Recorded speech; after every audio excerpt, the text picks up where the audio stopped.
Malabong sabihin sa tao, basta alam ko lang ay kakaiba ang taglay. Lalo na sa tuwing dumadaloy na sa akin lalamunan, sige maghimay pa. Alam mo naman ikaw lang, lalo na sa tuwing ikaw kasama.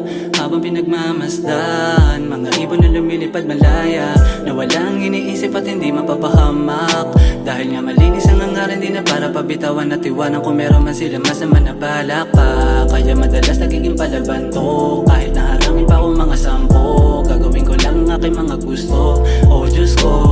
Mas lalong lumalapit ang pagitan, nang dumating ka sa'kin tila ayaw ng tigilan. Kahit napilitin na pigilan ng mga negatibong kaisipan. Alam mo naman ang pakiramdam ko, lalo na sa tuwing ikaw ay nandyan. Kahit patago na lamang, nandyan ka pa rin para lang ako samahan. Dahil masama ba na umiwas, kung sa akin siya naman ang lunas. Paano ko pa to natitigilan, kung ang kahalikan di na rin umiwas pa. Baby, gonna waste my time, wala akong sasayakin na segundo. Uubusin ka sabay ng pagtungga ko dun sa baso. Di ka sa'kin, wag mo sanang aningin. Sa'kin pinaranas damhin, sa'kin pinakita palihim. Kung paano mo ko pagtakpan sa mga tao na gusto mangialam. Dahil nga ikaw ay pambihira, sa'kin mga nakilala panis kahit na marami nakapila. Ba't kailangan ko pa na manghina? Kung nakikita sa sarili na hindi naman mahina. Kung pagod na, pwedeng umupo magpahinga.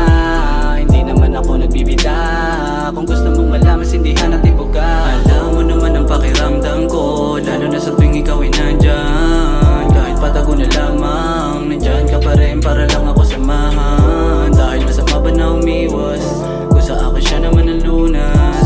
Paano ko pa to natitigilan, kung ang kahalikan di na rin umiwas pa. Sa akin ay nakatingin, pero malabong matakot. Pero kung sa akin ay kay tanungin, malabong sabihin sa tao, basta alam ko lang ay kakaiba ang taglay. Lalo na sa tuwing dumadali na sa akin, alam mo na sige maghimay pa.